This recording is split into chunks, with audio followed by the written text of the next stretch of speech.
Bonsoir ou bonjour selon l'heure à laquelle tu regardes cette vidéo. C'est juste un récapitulatif en fait de notre introduction au thème les blessures que nous avons eues donc à notre dernière réunion du 17 septembre. Ceux qui n'ont pas pu être là m'ont demandé, du moins il y a quelques personnes m'ont demandé de faire un résumé de ce qu'on a appris et donc ce que je vais m'évertuer à faire là tout de suite. Alors en guise d'introduction, on a commencé par faire le constat que, en fait, très souvent, quand on parle du fait de devenir chrétien ou d'être chrétien, c'est comme si c'était évident pour beaucoup de personnes que, en fait, on n'a plus de problème, la vie devient rose et voilà, on est riche, on sourit, on est un peu comme dans les publicités et tout ça. Mais en réalité, ça n'est pas le cas. Dieu ne nous a jamais promis une vie, comme j'aime le dire, pépère. Et les blessures font partie des choses que nous allons devoir vivre sur terre. En fait, les hommes vont nous blesser, d'autres situations vont nous blesser, on va le voir tout au long. Et nous allons tous expérimenter ces sentiments d'humiliation, d'injustice, de trahison qui vont clairement fissurer nos cœurs, littéralement. Par contre, la bonne nouvelle, c'est que la Bible reconnaît, on va le voir, la Bible reconnaît qu'on peut avoir le cœur brisé ou qu'on peut être blessé. Si on regarde dans le psaume 69, le verset 20, David écrit plutôt ceci: « L'opprobre me brise le cœur et je suis malade. J'attends de la pitié, mais en vain. J'attends des consolateurs et je n'en trouve aucun. » Ça, c'est clairement la situation ou les mots de quelqu'un qui a le cœur brisé. Et David est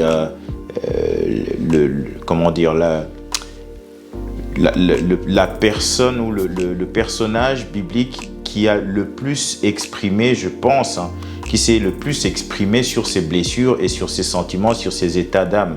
Et on comprend clairement pourquoi les psaumes sont des livres qui peuvent directement nous parler parce qu'ils sont imprégnés clairement de toutes ces émotions.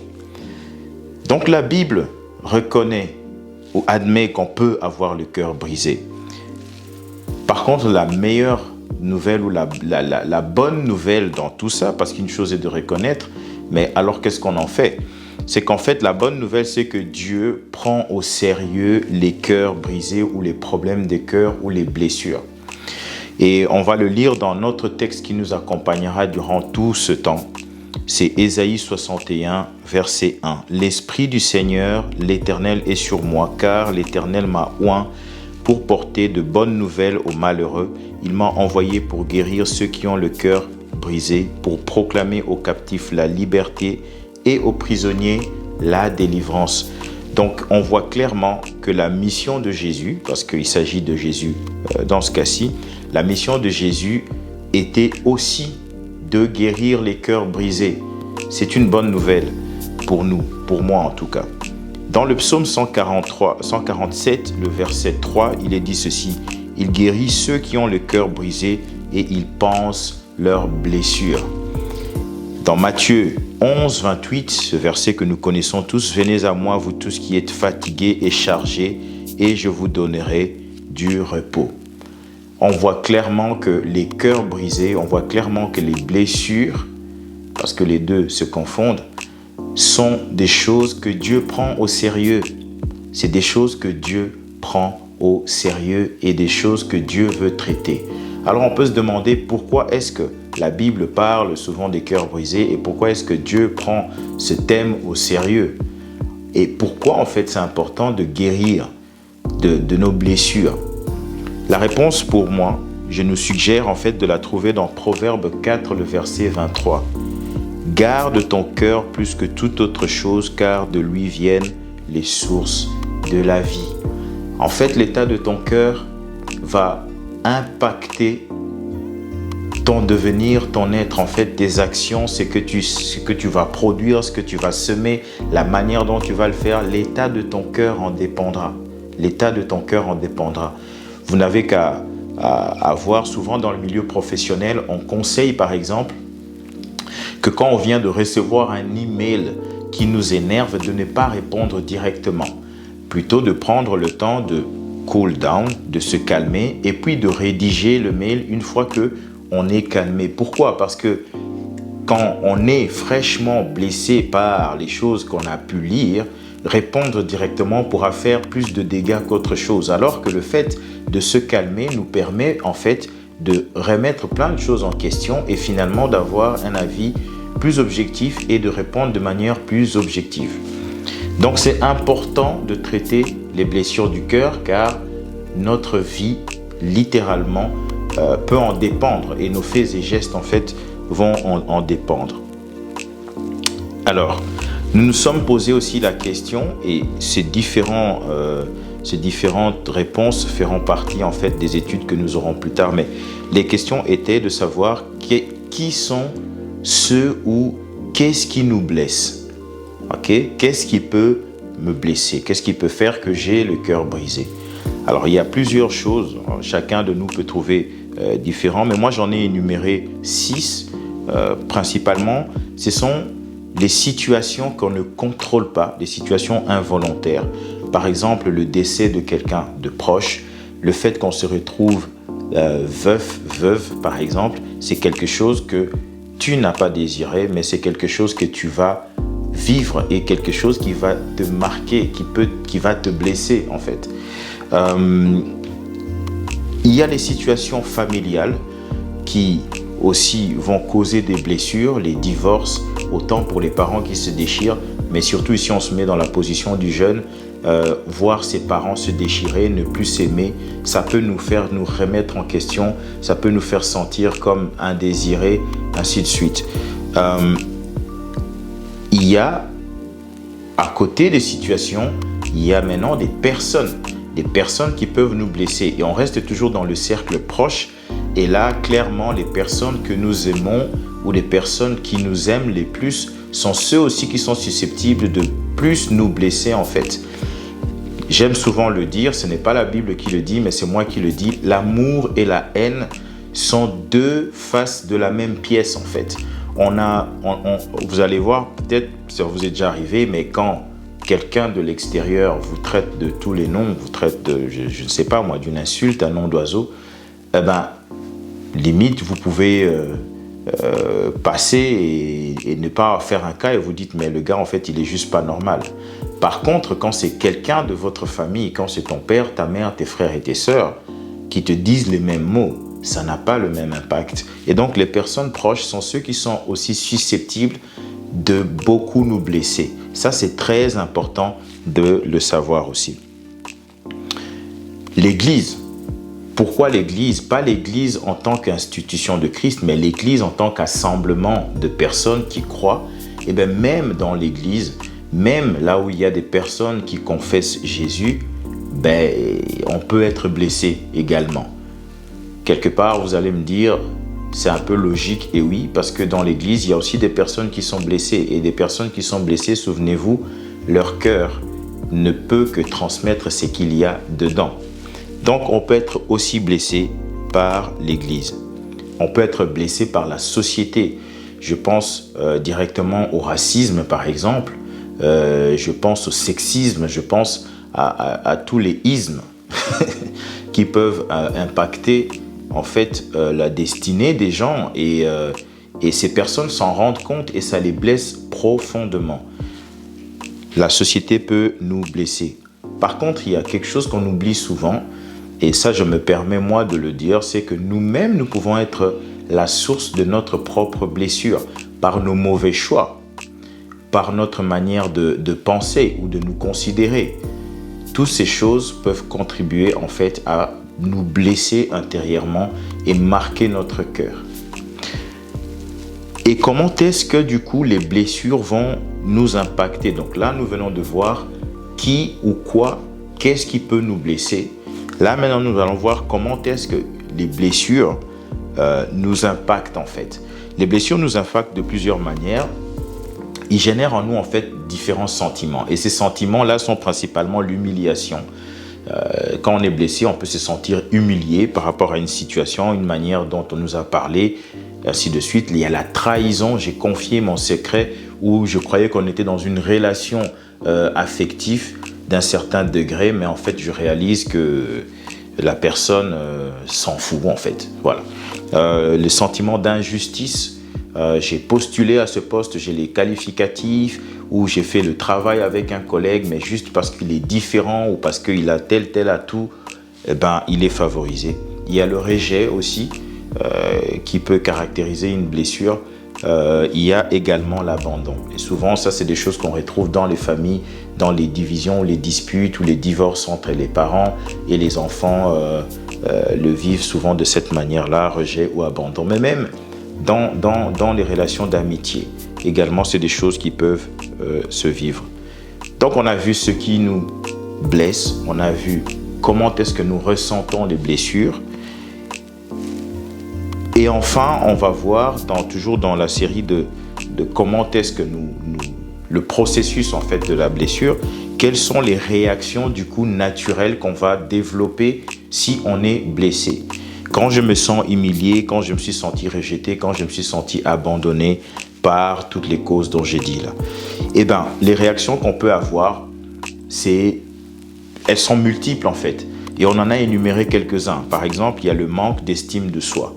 Quelqu'un qui a subi beaucoup d'humiliation peut développer un manque d'estime de soi.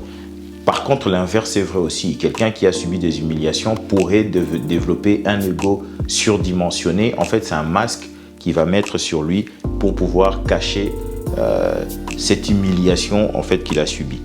Il y a l'isolement. Il y a des gens qui vont s'isoler, qui ne vont plus parler. Il y a la colère.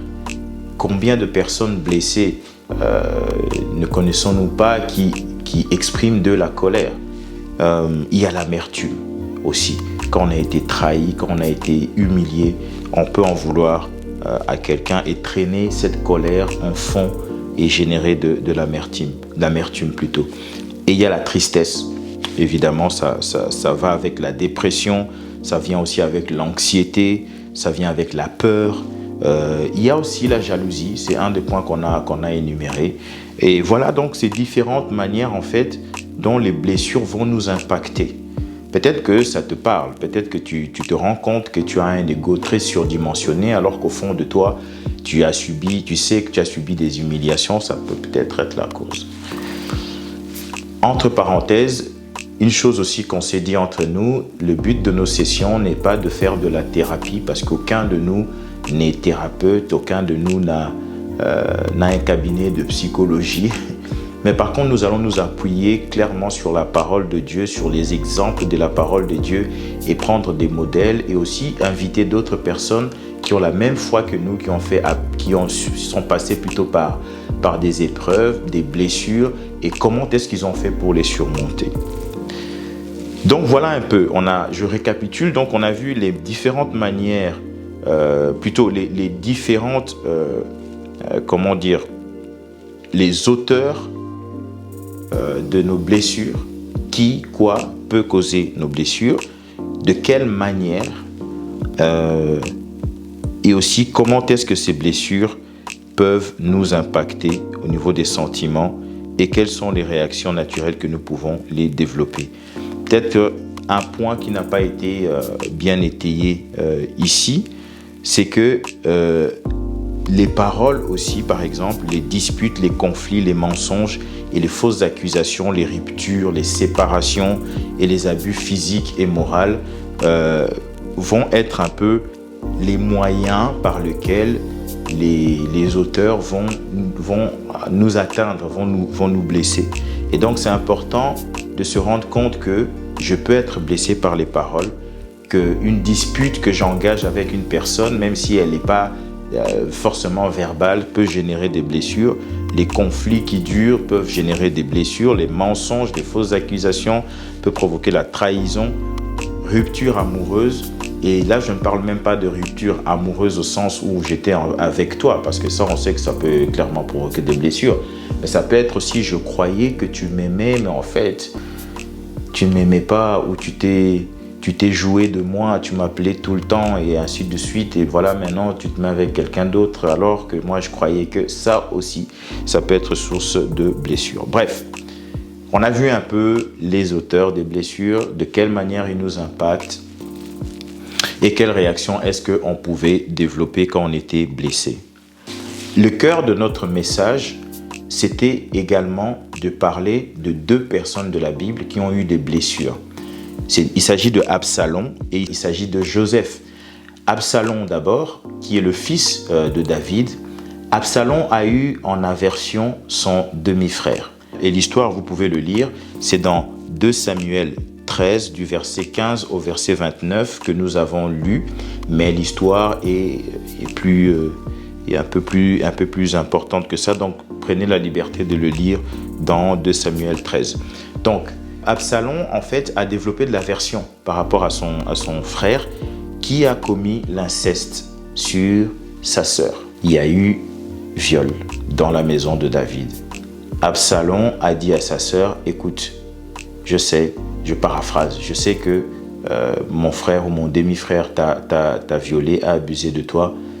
Tais-toi, n'en fais pas un drame, viens vivre chez moi, ça reste ton frère. Mais en réalité, Absalom a nourri de la rancœur envers son frère. Et 2 ans après, la Bible dit même qu'il ne lui parlait pas, ni en bien ni en mal, il ne le calculait plus. Mais 2 ans après, il a mandaté des personnes pour aller tuer Amnon et c'est ce qui s'est passé. Donc la blessure, qui n'était pas exécutée directement sur lui, Absalom, mais sur sa sœur, a généré une réaction extrême au point où Absalom a été mené à tuer son propre frère. Maintenant, ce n'est pas un exemple que je vous conseille de suivre, mais plutôt celui de Joseph. Joseph a été, comme vous le savez, a été trahi par ses frères. Il a été vendu littéralement, il a été laissé pour mort, mais voilà, il s'est retrouvé en Égypte. Vous pouvez lire l'histoire de Joseph dans Genèse. Et Joseph, malgré qu'il a été vendu, malgré qu'il a été conduit en esclavage en Égypte, qu'il a servi chez Potiphar, qu'il s'est retrouvé en prison alors qu'il était faussement accusé, il a accumulé toutes ses blessures. Joseph, à aucun moment n'a lâché la voie de Dieu. Joseph, malgré qu'il était jeune, Joseph était très jeune. Il avait peut-être l'âge de certains d'entre vous, et si pas moins. Joseph n'a jamais lâché Dieu, au point où même en prison, Dieu lui a révélé des choses par rapport aux songes. Et ce qui a fait qu'au final, Joseph a été reconnu par les pharaons et mis donc à ce poste de premier ministre pour qu'il puisse gérer le business du pharaon. Et on va lire en fait dans Genèse 41, verset 50. Avant les années de famine, Joseph eut 2 fils que lui donna Asnath, sa femme, fille de Potiphéra, le prêtre de On. Joseph appela l'aîné Manassé, car il dit, écoutez bien, Dieu m'a fait oublier toutes mes peines et toute ma famille. Et il appela le second Éphraïm, car, dit-il, Dieu m'a donné des enfants dans le pays de mon malheur. En fait, malgré ses blessures, malgré le fait qu'il était à l'écart, Joseph a continué à servir Dieu et Dieu l'a béni, lui a même permis d'avoir des enfants.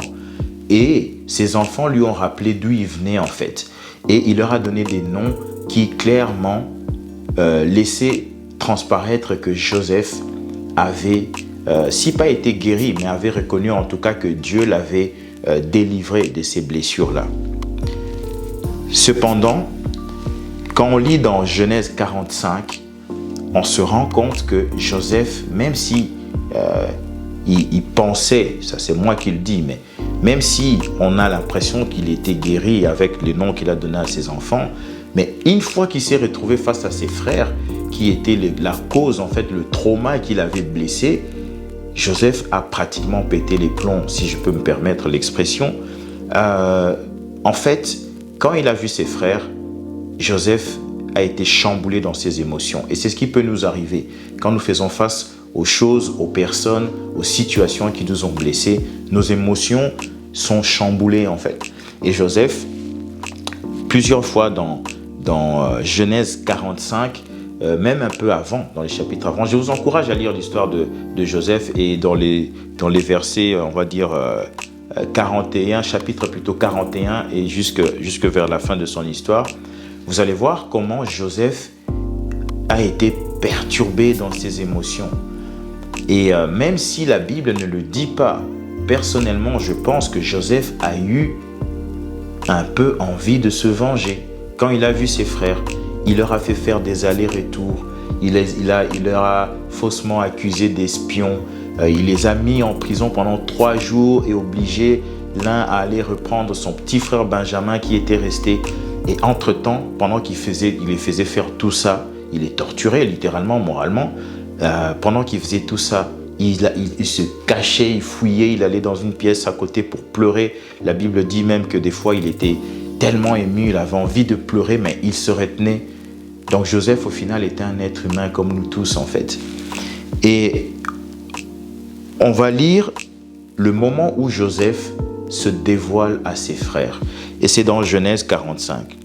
Joseph ne parvenait plus à retenir devant tous ceux qui... Non, ne parvenait plus à se retenir devant tous ceux qui l'entouraient. Il s'écria, « Faites sortir tout le monde !» si bien qu'il ne resta plus personne avec lui quand il se fit reconnaître à ses frères. Il se mit à sangloter. Joseph a pleuré. Les Égyptiens l'entendirent et la nouvelle parvint à l'entourage du Pharaon. Joseph dit à ses frères, « Écoutez bien, je suis Joseph. » Et il demande, « Mon père est-il encore en vie ?» Certainement qu'il avait envie de revoir son père. Les blessures ont fait qu'il le croyait peut-être mort, mais là, il a envie de revoir son père. Il devient émotif.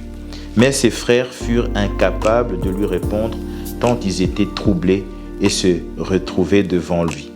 En fait, ses frères se sont rendus compte de la dinguerie de la situation. Ils se sont rendus compte que celui qu'ils avaient torturé, qui croyait qu'il était mort, est juste devant eux. Et de surcroît, il est tellement puissant qu'il peut leur causer clairement du tort. Vous voyez pourquoi nous devons éviter aussi de blesser les autres. Quelle leçon là? La leçon d'ici, de ce passage, c'est que, en fait, Joseph était simplement un humain. Et il a réagi comme un être humain. Alors, on continue. Au verset 4 du chapitre 45, Joseph dit à ses frères, « Approchez-vous de moi. » Et ils s'approchèrent. Il dit, « Je suis Joseph, votre frère, celui que vous avez vendu à destination de l'Égypte. Maintenant, ne vous tourmentez pas et ne soyez pas fâchés contre vous-même de m'avoir vendu pour que je sois conduit ici, car c'est pour vous sauver la vie que Dieu m'a envoyée ici avant vous. » Quelle sagesse, quelle humilité et quel niveau de maturité spirituelle. En fait, Joseph réalise à ce moment-là, il dit non, en fait, il faut que tout ça s'arrête. Il faut que toutes ces blessures que j'ai, arrêtent de me tourmenter, en fait, parce que je comprends maintenant. Je comprends pourquoi Dieu a permis tout cela. C'était pour que je puisse venir préparer le terrain pour vous, en fait. En fait, c'est pas vraiment vous qui m'avez blessé. Si, c'est vous qui m'avez blessé. Mais c'était pas vraiment, c'était pas, vous ne contrôliez pas la situation, si je peux me permettre. Et c'est là la chute de notre exhortation et de notre discussion, c'est que la Bible dit que Dieu fait concourir tout pour notre bien. Il est capable de le faire pour tes blessures. Il est capable de le faire pour mes blessures. Moi, je sais, les blessures du veuvage, c'est qu'ils ont causé chez moi. Et je sais qu'aujourd'hui, à cause, et je peux dire grâce à ça en fait, je peux parler à des personnes qui passent par la même situation et je les comprends et ils se sentent compris en fait. Et c'est ça la puissance qu'il y a dans notre Dieu en fait, c'est qu'il est capable de transformer les blessures comme ceux de Joseph en une situation complètement différente, une situation d'allégresse. Je nous encourage maintenant à se dire que, voilà, peut-être que je suis blessé à cause de telle situation, mais en fait, Dieu est capable de transformer cette situation. Cette blessure n'est pas une fatalité, cette blessure n'est pas ta destination finale. Dieu est capable d'en faire quelque chose. Et c'est comme ça que nous avons fini notre notre exhortation et j'aimerais aussi prier avec vous qui n'étiez pas là.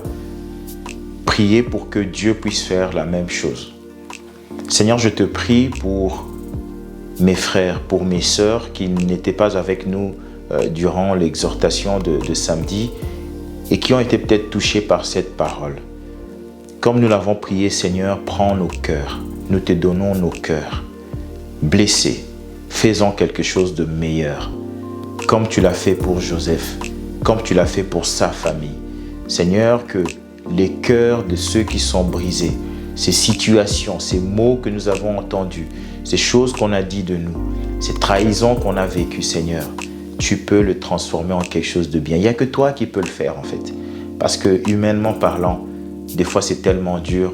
On a l'impression que c'est la fatalité de notre vie, c'est des choses que nous devons traîner.